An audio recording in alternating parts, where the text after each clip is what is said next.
Welcome back to Byte-Size Information, and today we are diving deep into what might be the most fascinating corporate stumble of the decade.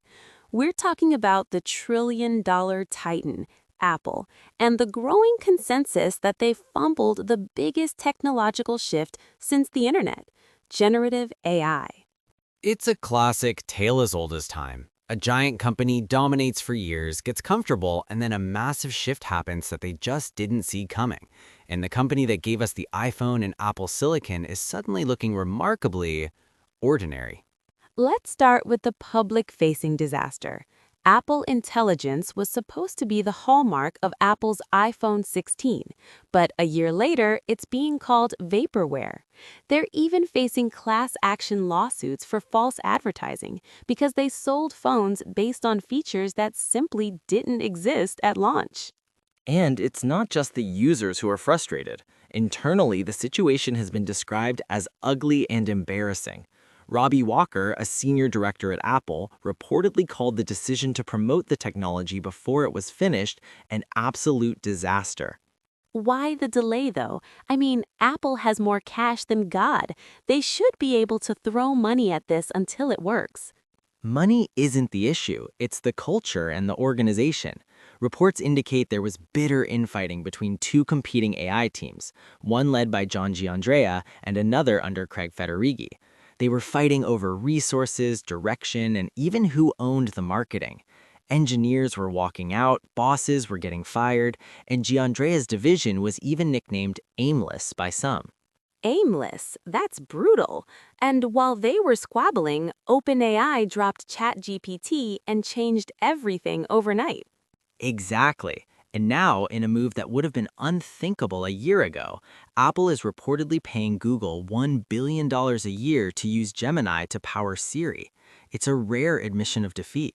They're basically leasing their brain from their biggest rival. Speaking of Siri, the gap between the marketing and reality is jarring.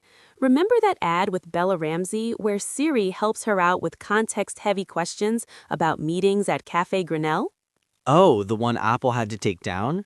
Yeah, that feature was supposed to be out by early 2025, but now it's pushed to spring 2026. It's a perfect example of the marketing team overhyping features before the engineering team could actually make them work. It's not just that the AI is late, it might also be fundamentally flawed. Apple's own research recently found that large reasoning models, LLMs, might be experiencing a collapse when faced with hard puzzles. Right, the illusion of thinking paper.